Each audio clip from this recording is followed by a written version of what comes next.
Okay, it looks like we are at the top of the hour. Good morning, everyone. My name is Lynn Voss. I'm with GoldenCare. I've been here for 15 years in a support role, assisting our regional directors with sales and marketing for the traditional long-term care insurance. Today, we have the opportunity to get some new business and underwriting insights from very key people at Mutual of Omaha. I have the pleasure of introducing Monica Sharp first. She is the new business manager there at Mutual of Omaha. Now, she's been in the business for quite some time, specifically the LTC new business since October of 2021. She really values her ability to build relationships and really communicate with those in the field and communicating with the agents in order to assist all of the business to go through smoothly. She's always looking for ways to strengthen those partnerships. And again, she's just been quite a joy to work with. I'll go ahead and turn it over to Monica, and it looks like we're seeing her screen. So whenever you're ready. Thank you, Lynn. Mhm. Like Lynn said, I'm Monica. I'm the manager of Health New Business. So I work mainly with my long-term care case managers. So the case management team, they really help um, facilitate the life cycle of the application. So that's what I'm going to be focusing on today is that application life cycle. So I'll just hop right into it. Uh, oh, there we go. Okay. So this slide is just a very brief overview. I'm going to go into much more detail um, throughout the slides, but mainly it shows you the very simple flow of when it comes through the door, and then the case management side of it, the initial review and all of that, the risk decision, and then what happens after that risk decision is made. So the application solicitation, that's obviously where you guys come in. Um, Meeting with those clients, getting that application filled out and signed, and working on getting that application submitted. So, for the application submission process, it's really important to work with your back office on that submission process. Ensuring that your application is submitted no later than 30 days from when the client signs. That way we can, of course, stay in compliance with if you choose to do the EAP process, because you can do EAP or paper. Um, the option for Sandbox is kind of just a way for you to play around with the application, see what it's like. You want to make sure you're not in the Sandbox if you're actually going through the application. And then you want to make sure once you're through all of that, that the status is submitted. So that'll make sure you have all the signatures necessary for it to come through smoothly. If you're doing the paper application, it's really important not only to fill out the client portion of it, but the producer statement as well. Making sure that is complete fully really helps the process start off um, on a good note. Things like your commission code, which we refer to as a Bob code. So if you ever hear that, making sure that's in there, that helps with the initial validation for licensing. If we have that Bob code, aka the commission code, it really helps us communicate with our licensing team to make sure that we're getting everything we need to do, again, to make sure we are in compliance. That's one of the most important things when we start the application in-house, is just making sure that licensing is good.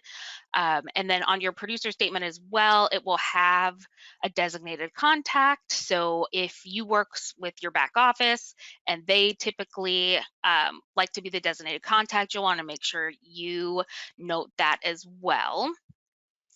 And then once that is submitted, it goes to our back office, which is Illumifin, which is formerly known as LTCG. So if you see the name Illumifin, that formerly LTCG, but they enter the application into the system. That typically takes 2 to 3 business days, and then they transmit that over to my team, my case management team, where they can start the initial review process. Again, one of the first steps with that is ensuring that licensing and your appointment with Mutual is good to go. And then really just reviewing that application for accuracy and completeness. And then they send out that welcome email, and requirements are ordered. So based on some of the health questions and the age, different requirements will be ordered during that initial review process. For the next step, we've done the initial review, we've sent your welcome email, we've started the process, requirements are ordered. On the case management side, for my team, they're going to send a status update to that designated contact every 10 business days. And once all of those requirements are gathered, we can send that off to the underwriter for a risk assessment. That risk assessment could move us to the next step, or it could kind of send us back to the ordering requirements phase, just depending on your client's health. We might need some additional information. And then if we have all the requirements received, a decision is able to be made. We can issue that, which requires next steps, or it could be declined, postponed, or we might need to withdraw or incomplete, just depending. So the next couple of slides I'm going to walk through, they're kind of like subsets of these 10 days for the risk or for the requirement gathering. This is the portion that probably takes the longest, and it can be the most frustrating.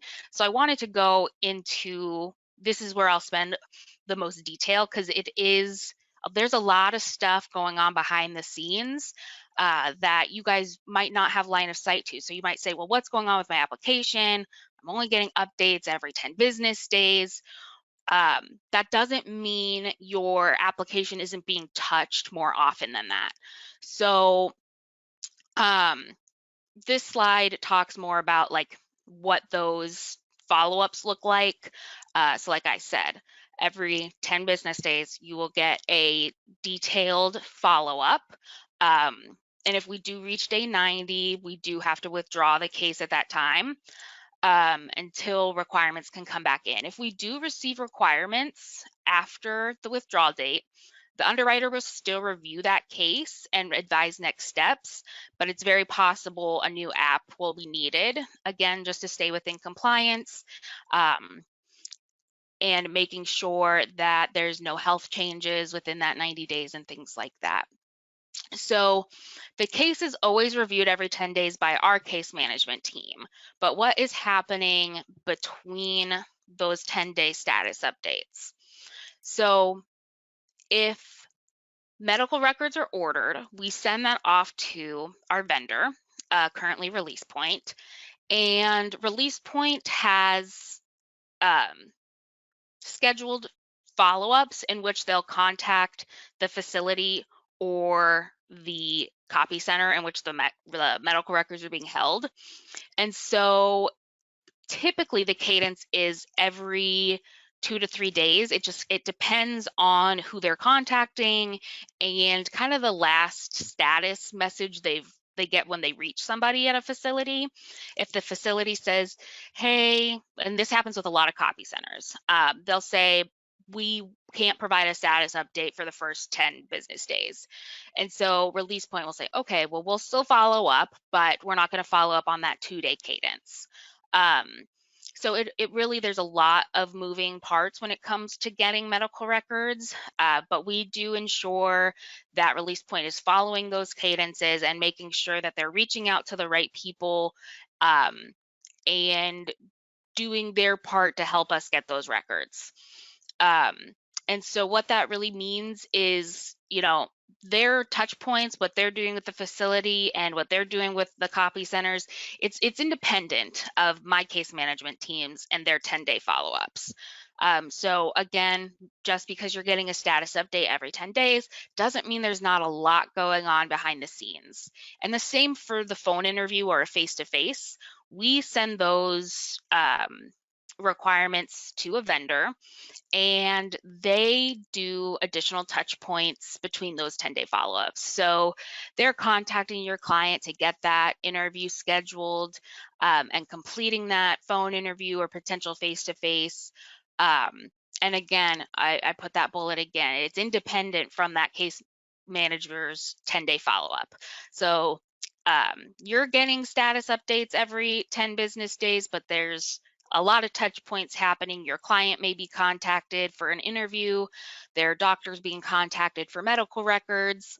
And then I wanted to note one of the important items when we receive a final requirement, if the client's completed their interview, we're just waiting for medical records. If the medical records come in between those 10-day follow-ups, the underwriter is notified. So it is moved to the underwriter for that risk decision, again, independent of the case manager's 10-day follow-up. So when we receive the requirements, the underwriter is notified so they can start that risk decision. And if they're able to make a decision again within, or even if they need to order new requirements and it's between those 10-day cadence, the underwriter is notifying the case manager, and those tasks are handled as priority. So we do not wait for that next 10-day to handle that and tackle that right away. We make sure that that is done as priority, typically same day. That way we're keeping things moving, and we're making sure that, we're doing things as quickly and as efficiently as possible. So like I said, a lot kind of behind the scenes happening between those 10-day follow-ups. Those 10-day follow-ups are really just to help keep you in the loop and make sure we're all on the same page. And then we keep things moving as things come in and we're able to move it along. We move it along. We do not wait for that next 10-day to keep things rolling. So I thought that was one of the most important things to talk about, because it can seem frustrating if you're like, they're only looking at it every 10 days. I promise we're looking at it much more often than that, and we're making sure when we have the right information, we're moving it through the process. Okay, so once we have all those requirements, the underwriter is able to make a risk decision. We move into that policy delivery and post-issue requirements. So we send the issue email, we send it off to the kit team to be printed and mailed, and now potentially emailed, depending on the opt-in process. And then the policy must be delivered to the client within 30 calendar days. And then we must receive, if there's any post-issue requirements, we have to receive those within 60 days. So the types of post-issue requirements, amendments in premium, and then PDA, or policy acknowledgement, those are only required in 5 states. So you will only see those every now and again. But all of that needs to be received back to your case management team within 60 days of issue. And similar to when we're gathering requirements, we do have follow-up dates for requesting that post-issue requirements. And those are more frequent, just to make sure that we are getting everything within that 60 days. And if all of our PIR is not received at day 60, the policy is canceled, or what you might see referred to as NTO'd. And then once we have all that, we can place the policy in force, and once it's in force, commissions are payable. So that is kind of my overview of the life cycle of the application. I think just kind of the most important things to note is um, there's a lot of stuff going on behind the scenes, and I promise you we're making sure we are getting it through the process as efficiently as possible. Um, if you ever see some inefficiencies or you have ideas, I am always open to hearing it. We really want to make the process as easy for the field and especially for your clients. We want to make it as easy for the clients as possible. Um, so we're always open to feedback and always open to reviewing um, any policies we have. So um, please reach out if you see any of that. And that's all I have. So I will turn Okay. it back to Lynn. Yes, thank you so much, Monica. All very, very good. And I'm already seeing that there are questions that are being typed into the chat. We do plan on addressing questions at the end. There are some very good questions in here. But again, we'll be addressing that at the end, so that way, if by chance there's something answered in the underwriting part that we'll be covering next, we may not necessarily have to go through and repeat answers or go through that process again. So um, next, I have the pleasure of introducing Chris Klement. He has been with Mutual of Omaha for quite some time. In fact, he's been spotlighted in our Meet Our Underwriter. Um, I'm not sure if it's called a blog post or they featured some of the underwriters to get to know your underwriters a little better. I recall seeing Chris in there quite a bit. Um, he thinks of himself as an extension of our LTC sales team, and he really goes out of his way to try and help get everything together and in one place in the best way possible so that way things can be taken care of expeditiously. He's really good.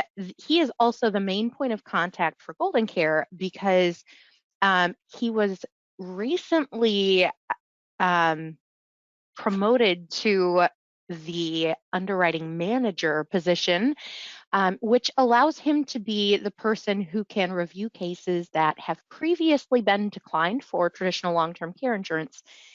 He is the point of contact that would give that special exception that would allow an application to be considered for someone who maybe has been declined in the past. So without further ado, Chris, go ahead and take it away. Well, you're so kind. I appreciate all the kind words. Um, just to give you a little context between what goes on within LTC underwriting and new business. So externally, a lot of folks may look at Monica's team and our team as sort of one entity. And while we do have different managers, Monica manages the case management team. Of course, I manage the underwriters. We work hand in hand. So I've gotten to work with Monica since she took over this role for a little over a year now, and she's been a fantastic partner in this. We meet weekly and we have problem-solving sessions. It's fun. It's fun. I like working with Monica. So next slide, please. All right. So like Lynn said, I view myself as and my team as being an extension of sales. With that in mind, our goal is to be able to issue your business. And sometimes that means that we will make an alternate offer as opposed to as applied. But just know that we're doing what we can based on our rules, our guidelines to issue every single possible policy. So that's our goal. My team is we have 11 underwriters, one senior underwriter. We have 9 underwriting consultants, and then we have a chief underwriter. My average tenure is right around 25 years. And when I talk about that 25-year marker, a lot of our underwriters have worked for multiple carriers, and that figure slowly or simply relates to their experience in LTC underwriting. Currently, our underwriting turnaround time is less than 24 hours. Really, any work that I push out to the team in the morning is usually done by the end of the day. And that has allowed for us some opportunities to work on guidelines. So guidelines is something that we're constantly relooking evaluating our guidelines. We're constantly looking for areas of opportunity, and we make changes as medicine changes. So, for example, if you just think back at all the different things that happened with COVID, as we get more data, we're able to make changes to our criteria, look for opportunities, and be able to put business on the books. So on a case-by-case basis, we're looking at the total picture for the individual. We're not just looking at their health history. I know that's, when we pre-screen cases, that seems to be the focus. What's their health history? And that's definitely an important part to it. But really, there's a little bit more that goes into our evaluation of an application when it comes in the door. We're looking for a cognitive status, of course. That's a very important thing. We like to know what their daily activities are. As silly as it may seem, I want to know if that individual is out there, exercising daily. Are they walking their 2 miles a day or getting their 10,000 steps in? Or is the individual sedentary and they're watching TV all of the time? Not that there's anything wrong with TV, but certainly from an overall ADL sort of underwriting perspective, those folks that are more active physically, the better the risk tends to be. Obviously, like anything else, when it comes to activities, it's not just physical, but it's also social activities, and social interactions are very important, especially to one's cognitive health. So we like to see the overall picture around that individual, not just their health history. Obviously we need to see that they can perform their ADLs and IADLs, and of course there's a listing right there, but all of you folks know what those are. Next slide, please. All right, so what we have for potential approvals, really we have 4 classifications. Everything starts with select. As a matter of fact, the application has a little blurb on it when there's the piece there where you put down what the individual's being quoted. We recommend that folks be quoted select unless there appears to be some sort of risk on the application or in conversations that you have with your client where perhaps you should quote class 1 or class 2. We don't recommend quoting preferred. That's just our recommendation. Certainly we're not in a place or a position where we have to sell directly to your client. So we recommend one thing, but understand that you guys are going to do what you're going to do, and that's okay, because at the end of the day, we want the same thing. That 15% preferred health discount is applied regardless of what is quoted. So if you have an individual and you quote somebody class 1 or select, if the underwriter views the case and it seems to be a preferred risk, we're going to offer them preferred rates. We're always going to give them the best possible rate regardless of what is quoted. So just a quick rundown, preferred is 15% cheaper than select, whereas class 1 is 25% more premium, and the class 2, which is not something that we use very often, but it is out there, is 50% more premium. Next slide, please. All right, so this is a very similar sort of slide to what Monica had earlier, but I'll go through it from an underwriter's perspective. So we know that the pieces of information that we order on each and every person currently is MIB. We do a pharmaceutical check on everybody.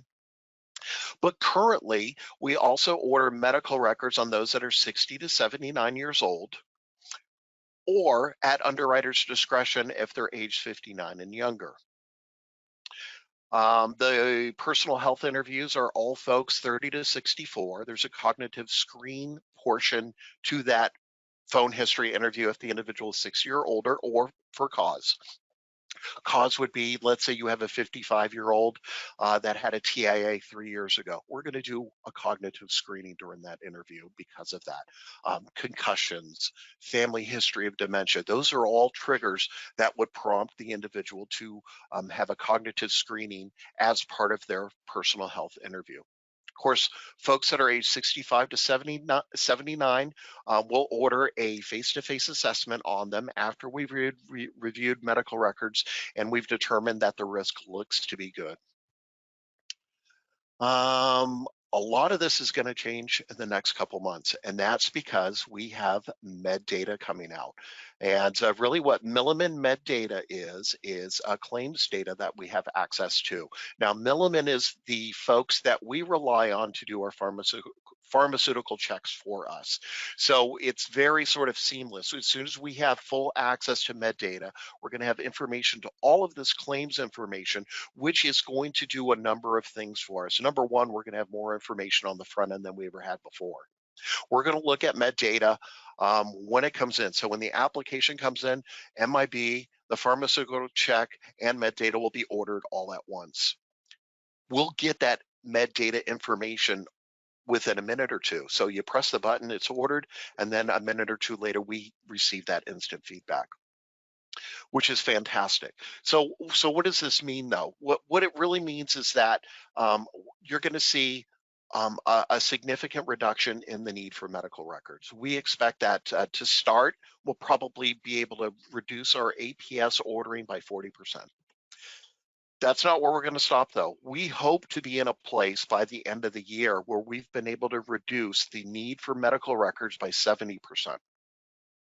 So that's a huge pressure point. We know that, and all the work that Monica's team is doing, follow up on those medical records, all the work that you as agents are doing that same sort of thing. The back office folks that are going into the RP site looking for different, status checks on these medical records. We know it's a huge pressure point, and we're hoping to be in a place very soon to remove a large portion of that. Also, perhaps probably the largest impact on all of this is that when med data rolls out, it's going to significantly reduce the need for phone history interviews. And the wonderful thing about that is that, if you think about what happened during Washington State, obviously most of you are familiar with LTCG and the fact that they are our third TPA. Of course, they're known as Lumifin now, but they got backed up on but being able to conduct phone history interviews. They were behind by like 45 days. So think about the next state, because it's not a matter if, it's when the next state rolls out. How are we going to handle that? Well, if we reduce the need for phone history interviews, we've reduced the reliance on the TPA in that regard. So there's not going to be a 45-day wait for the vast majority. Now, we're still going to order telephonics on folks that need a cognitive screening, but that screening in of itself takes about 10 minutes as opposed to a phone history interview, which takes about 45 minutes. So we expect to see some significant changes down the road when we roll out med data, which, fingers crossed, we're looking at sometime towards the end of April. Next slide, please. Sorry, I just want to pop in and say, I would hesitate to do any type of ETA, but this is something that I personally am very excited about. In fact, I had answered a question that had been typed into the chat about any possible expedite, any way to have like an expedited underwriting process. So this is definitely something we're looking forward to. And I think what will be coming available is going to substantially shorten the underwriting time, just as you'd pointed out. And I also wanted to let everybody on this webinar know that we are planning to revisit and have Chris or others from Mutual of Omaha on again once these changes do go into effect. So just be on the lookout.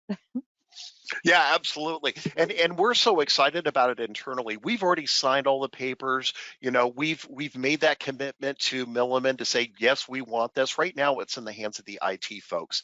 It's the go-between from Milliman to LTCG, Lumifin, to get that connection. So when the button's pressed, it automatically gets added to the file.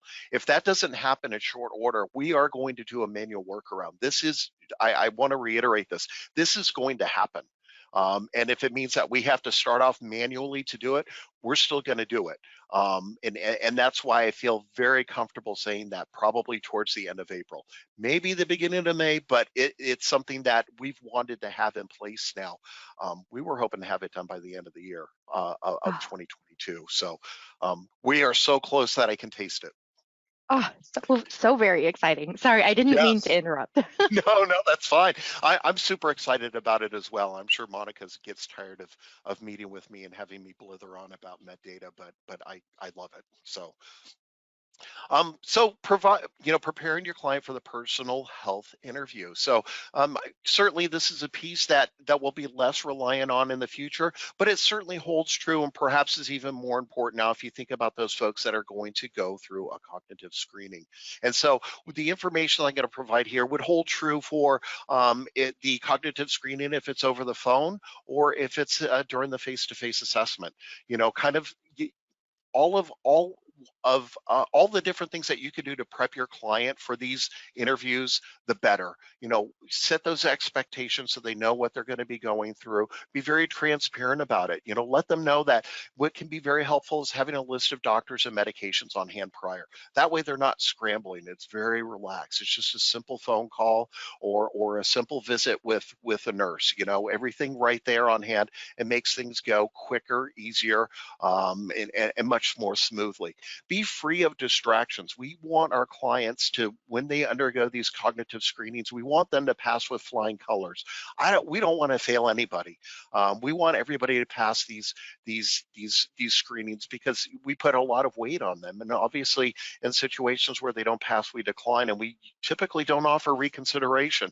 So it's very important that they're at their best. So for example, if you have somebody that perhaps a family member or maybe they were in a car accident earlier during the day, even if it was just a little fender bender, reach out to the vendor and say, you know what, I can't do the interview today, let's reschedule.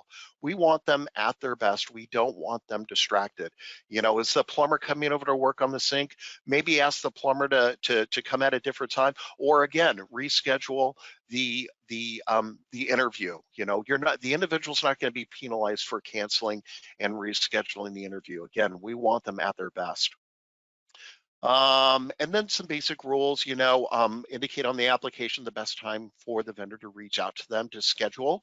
Of course, we use the text scheduling quite successfully for those phone history interviews. As a matter of fact, one of the folks on her team, Michael Sladek, he reached out and said, "Hey, Chris, how are those going? What's the percentage of folks that are still those adopters of scheduling via text?" And right now, our response rate, I had the numbers pulled, we're like at 89%. So 89% of the people that LTCG/Illumifin reaches out to via text to schedule that phone history interview does it that way. So we're super excited about that. It's been a great tool for us so far. And then finally, of course, face-to-face assessments have to be conducted at the applicant's home where he or she resides. If they have a second home or a vacation home, I'm not going to be a stickler. That's okay. Just be sure to let us know that it is a vacation home that they own. If they're out on vacation at an Airbnb, to us that would not be acceptable. That's not their home. It's not their second home. That's a vacation. And maybe they should conduct the interview afterwards. In those brief, or I should say rare instances where we allow for a virtual interview, we do allow them to be conducted elsewhere than the applicant's home. And that's simply because there's no way for us to verify where they are. So we're not going to put that in as being a requirement. But those are only offered at the discretion of the underwriter. We don't do a lot of those. They cost more for us. But in situations where perhaps they're having difficulty finding a nurse, we do pivot to a virtual when needed. Next slide, please.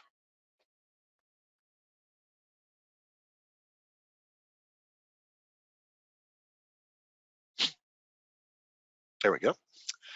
So some trends. So for 2022, these are the most common reasons for declines and postponements.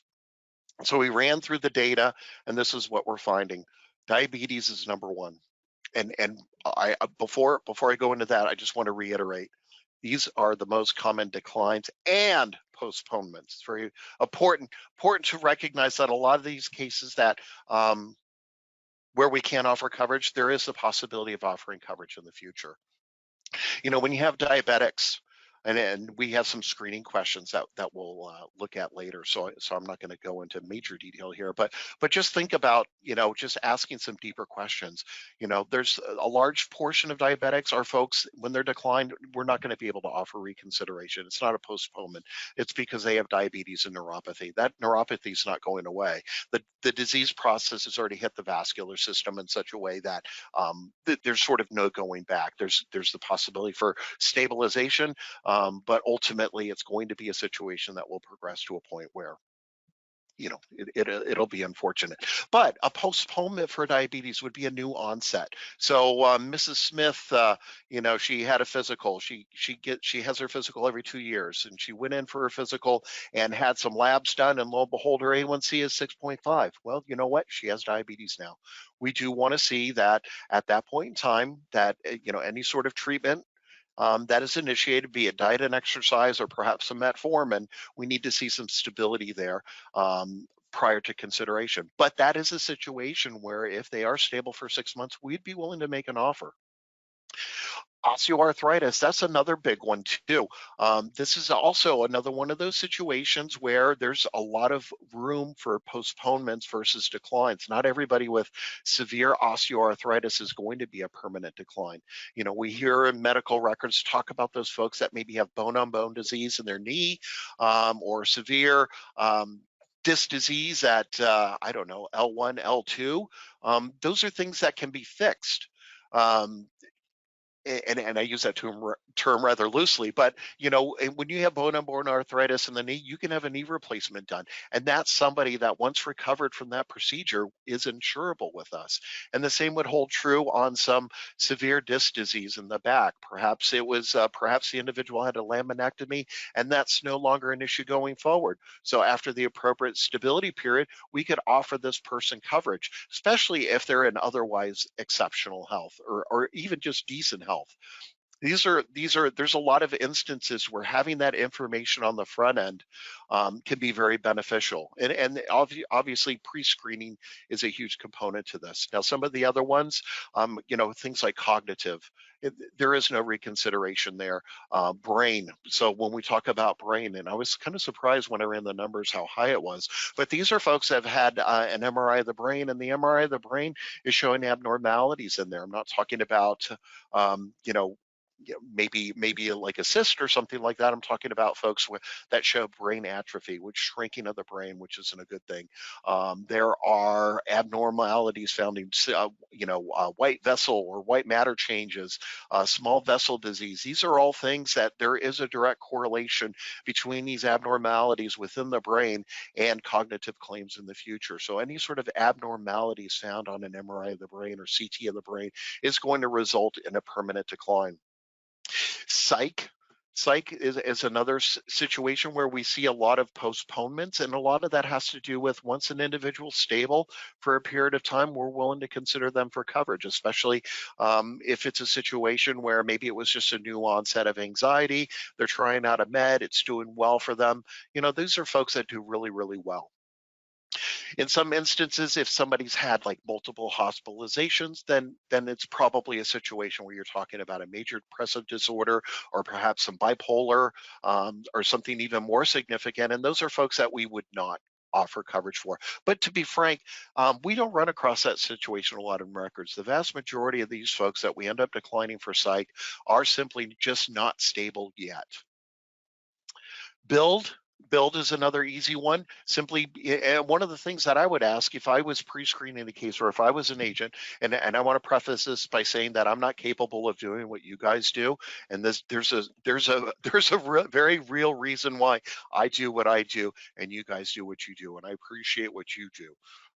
It's not something that I don't think I would be very good at it. But one of the things that I ask if I was an agent, if somebody's applying for coverage, especially if their weight was on the lighter side or the heavier side, I would ask them, hey, I see that you're 5 foot 230. Well, what's the highest your weight's been in the past 12 months? Because that's going to come into play in us making an offer. Is if their weight's been outside of our insurable limits in the past 12 months, we're not going to be able to offer them coverage at this point in time. We need to see that their build's within our insurable limits for 12 months prior to consideration. And the same would hold true on the front end for those folks that are very slight in build. Perhaps they're very, right on the borderline there at, I don't have the height weight chart memorized, but let's say that they're 5 foot and they weigh 98 pounds. That's really close to being a decline. It's kind of on the very light end of what, we would take. I would ask the individual, what's the lowest your weight's been in the past 12 months? It could be a situation where we need to see that this individual, their build has been stable for 12 months as well. So those are all things that can be very important and easy to pre-screen too, if you think about it. Just some of those probing questions. Alcohol and drug use, those are things we tend to see more alcohol abuse than anything else. We don't see a lot of drug use. There can be some situations where perhaps somebody's using marijuana on a daily basis, which exceeds our insurable limits. If they use recreationally 3 times a week or less, we're inclined to take them. But any more than that, that would be problematic for us. Next slide. All right, so I talked about the most recent height and weight, as well as their weight in the past 12 months. If they have a chronic disease such as diabetes, ask those probing questions such as date as diagnosis, any lab values, has there been a change in therapy, any complications, and if there's any limitations. And we do have questionnaires available for many of the most common medical conditions. We have one for diabetes. I believe there's one for heart disease, and there's an drug and alcohol one. There are a number of different ones out there which have these questions in there, and we're happy to share those if you're interested. If your client's on a medication, ask about the dosage, how long they've been on the medication, and any diagnoses associated with the medication. That's kind of the kicker. All the time, I shouldn't say all the time, but a lot of times, I'll go through the pre-screen email box that we have set up, and I'll look at some of the pre-screens, and somebody will send an email, and it'll say like on simvastatin 40 milligrams. What do you think?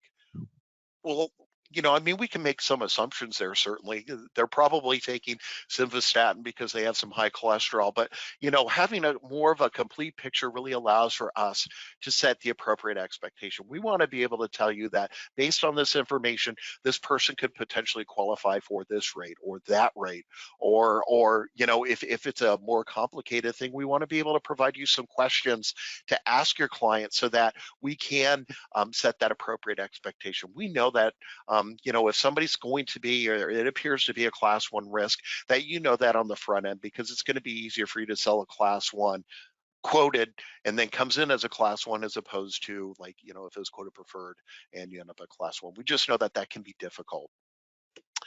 And of course, pre-screen your applications with us. Many of you guys do, and we certainly appreciate it.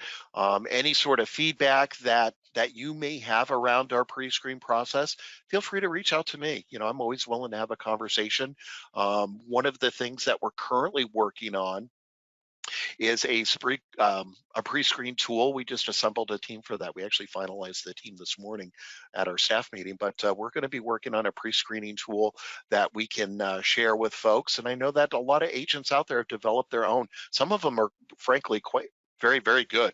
But not everybody has access to that sort of thing. And we do put a lot of emphasis on pre-screening. We do feel that it's very, very important. Next page, please.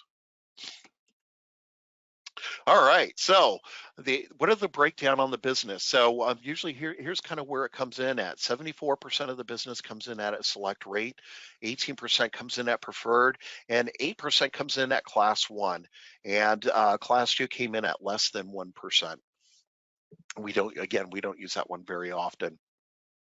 Some of our competitive advantages, our height and weight charts, very aggressive, I think, from a long-term care perspective. We know that some carriers will not look at prior declines. I will. If you got a prior decline, let's talk about it.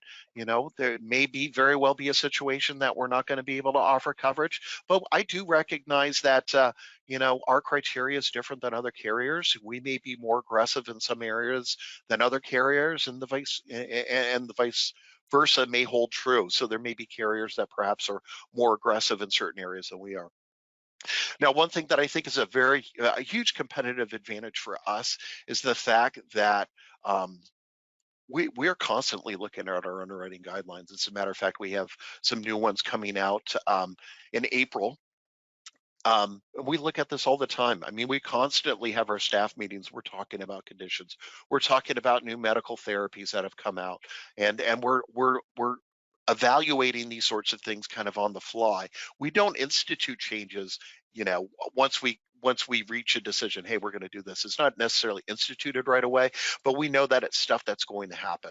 So our process is that you know, the team will talk about certain things, oftentimes based on feedback received um,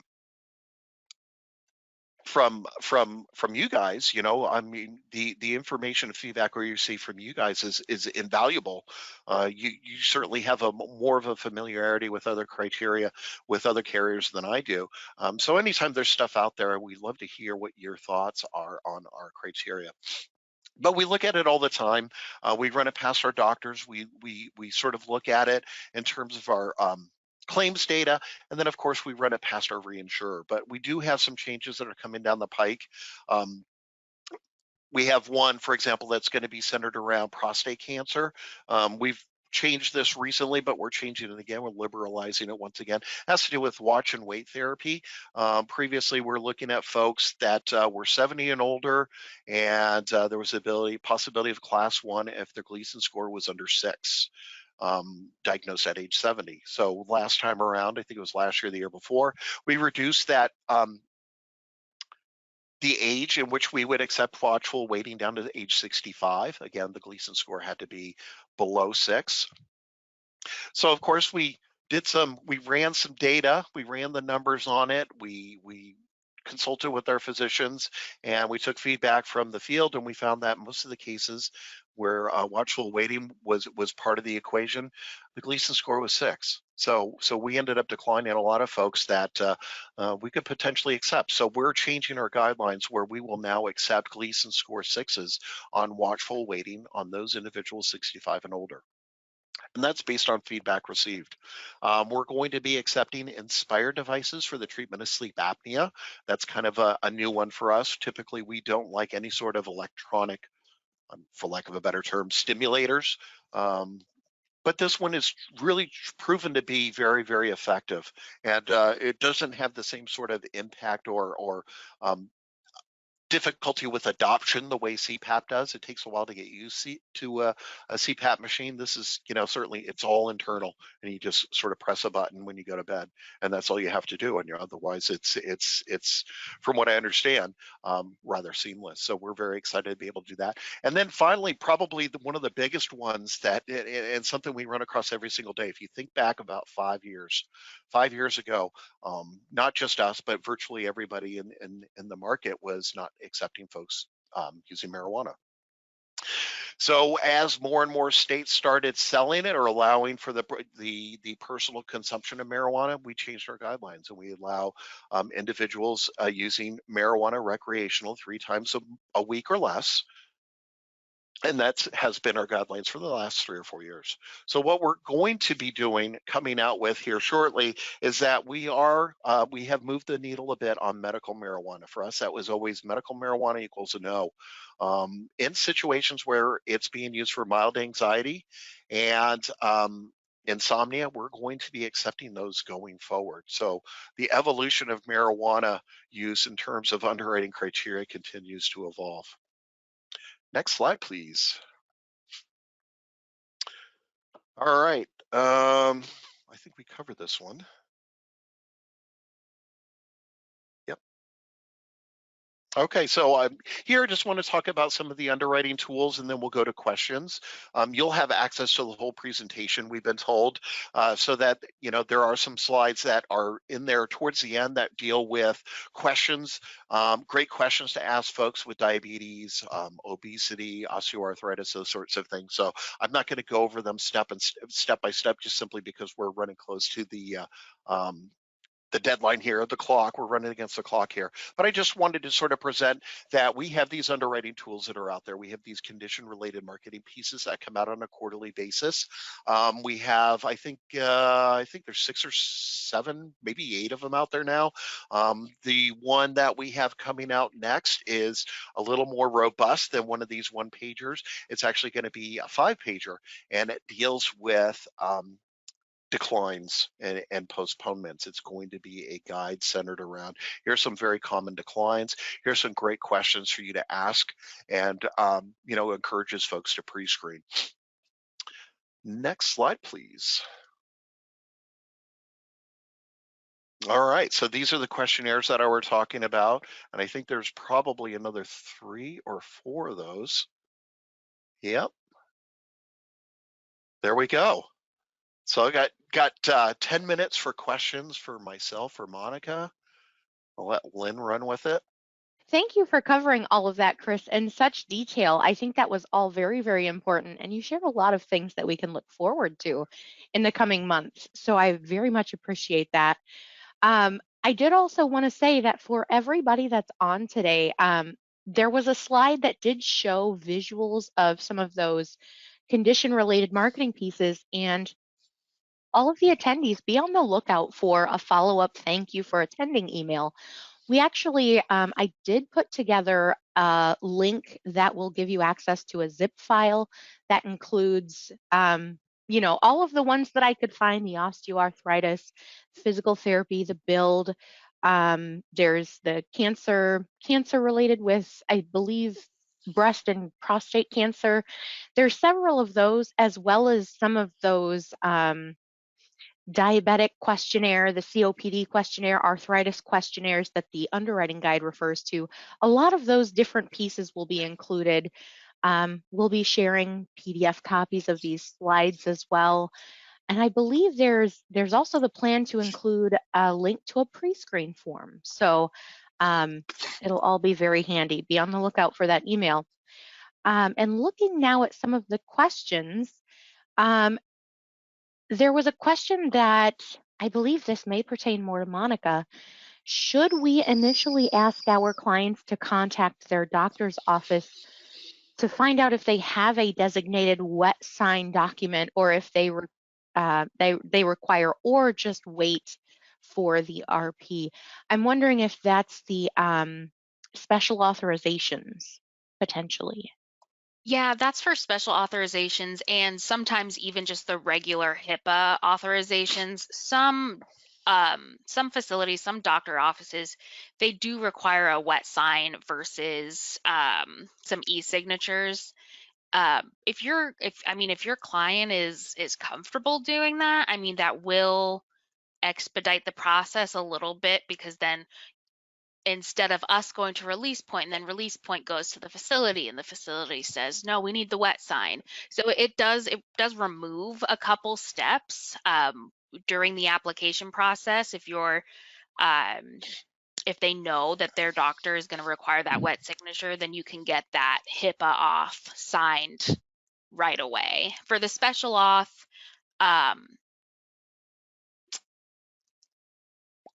again, probably the special auth is probably a little more complicated than just the regular HIPAA authorization. But I mean, if they're asking their doctor about the HIPAA auth, they might as well ask about a special auth as well. So it's totally up to you, your relationship with your client, if the client's comfortable reaching out to their doctor, absolutely go for it. It's not going to halt the process at all. It will potentially speed it up. So if that's something they're comfortable with, absolutely. Okay, all right. We actually had 2 different agents ask to see step 6 or slide 6. That was just the flow of the application through the process.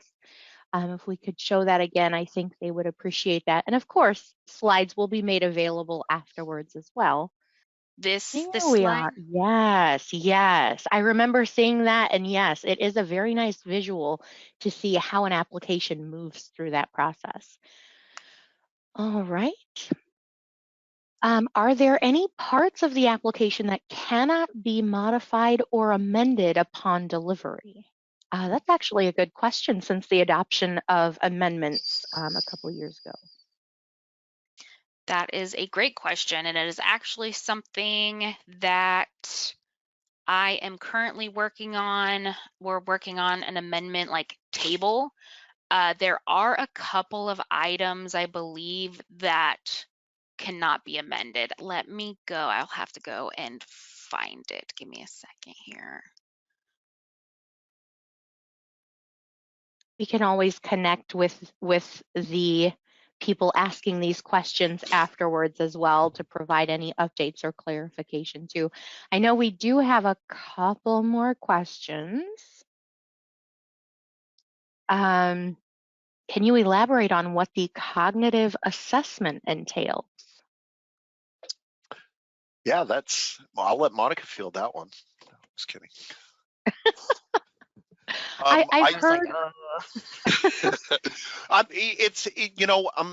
We don't have an exact sort of write-up of what it exactly entails. I will say that, if you think back in the olden days where it was really just kind of the 10 words, the delayed word recall, it's more robust than that. There are a number of different exercises now, but again, really the whole exercise in of itself takes about 10 or 15 minutes. It doesn't take a long time. The outcome of it is it's not a diagnostic tool. It's more of a tool that allows for us to determine in the future if the individual's at higher risk for developing an issue. So there's that, so for example, if somebody were to not pass the assessment or the face-to-face assessment, the cognitive screening, whatever you want to call it, it doesn't mean that that person has a cognitive impairment at this point in time. So it's not diagnostic in that regard. It just sort of, there's a correlation between the results and what may happen in the future. So I'm sorry that I couldn't really provide more information as to what the individual is really asking around what it entails. It is more robust. The DWR is part of it. The delayed word recall is part of it, but there are additional 2 little tests I think that go along with it.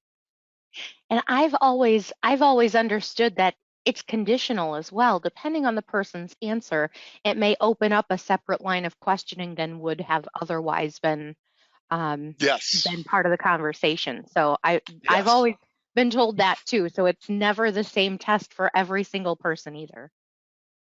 That's a great point. Okay, so why is rheumatoid arthritis an automatic class 1 rating? I believe that's because it's a degenerative condition that can actually impact a person's ability to do the activities of daily living. If, for example, the bones in their feet are deformed to some extent. Yeah, absolutely. There are a couple different reasons for rheumatoid arthritis to be class 1 at best, and it's definitely a progressive degenerative process. But if you think about, traditional arthritis, you can get it in your hips, your knees, and some in your back. If you think about where RA impacts you, you reference the feet, but it's also, very hand heavy if you think about it. And if you have any sort of difficulties with your hands, I mean, you're like borderline ADL loss right there. With the large nodules on the hands and those sorts of things. It's extremely painful. I know that osteoarthritis can be painful as well. But with osteoarthritis, you're talking about a situation where you could potentially replace the joint and then boom, boom, you're done. Whereas rheumatoid arthritis doesn't represent that same sort of thing. It's essentially the joints are sort of, for lack of a better description, they're just attacking your tissues, attacking itself, and it's causing a severe degradation of the joint. Another piece that is concerning about rheumatoid arthritis is that typically it requires a disease-modifying medication. We call them DMARDs, or sometimes they're called biologics. And these particular medications do an effective job at stabilizing folks with rheumatoid arthritis. However, they also have inherent risks associated with it. Some of these medications do a wonderful job at sort of capturing and maintaining one's stability for rheumatoid arthritis, but it may impact an individual in another way, more significant way. So for example, Plaquenil, hydroxychloroquine, those two, they're one and the same. Not going to get into the whole COVID piece around it, but that particular medication does a good job of helping folks with rheumatoid arthritis or other autoimmune conditions. But the drawback to it, it can also impact your eyes in a negative way. Blindness can be problematic as well from a long-term care perspective. There are other medications that represent an increased risk for developing cancers down the road. So there are risks associated with the treatments that are used for rheumatoid arthritis, which are part of the equation. Those folks with rheumatoid arthritis have been in remission for an extended period of time. They don't require these sorts of medications. Essentially, that disease process is no longer an issue in their body for an extended period of time. I believe it's 10 years. We'll take them at select. But those cases are few and far between. It's not very often that somebody goes into remission for 10 years. In my opinion, as a non-physician, it seems to me that a lot of these cases weren't perhaps truly RA to start. It was a misdiagnosis of some sort. But that's not always the case. Okay. I know we are running short on time. There are some additional questions, but the GoldenCare team will certainly do our best to reach out and help to answer those questions. If necessary, we'll definitely be communicating by email as well in case we don't have the answers and it would best be handled by Chris or Monica or others on the mutual team. But I'm going to go ahead and take back visual control because we have one final gift bag of swag to draw for, one final gift bag of the Wild Kingdom swag. So we will do that as well as 2 winners of the individual swag prizes. So the gift bag, the winner is Howard G. Okay, and like I said, we have 2 individual Wild Kingdom swag prizes as well. If I'm not mistaken, they're both the little stuffed animals that are adorable. Simon G. All right, and the final winner of that individual Wild Kingdom swag item is Susan G. All right. Thank you, everyone. Chris, Monica, Barbie, I know you're back there. Amanda, thank you, everyone, for joining us today. All of the agents that are that have joined us and taken time out of their day. We did run a little over time, but I really appreciate everyone's really good questions and for all of that detail and insight on the underwriting and new business processes. So thank you, everyone. I really appreciate all of that. And of course, in way of the pre-screens and underwriting too, if there is any reason you did get the LTC underwriting pre-screen, but then feel free to reach out to GoldenCare as well. You can give our office a call at 1-800-842-7799, or feel free to email us as well at marketing@goldencareusa.com. Thank you, everyone, again. Thank you. Thank you for having us. Appreciate the invite. Thank you. Check out our website, goldencareagent.com, or give us a call at 800-842-7799.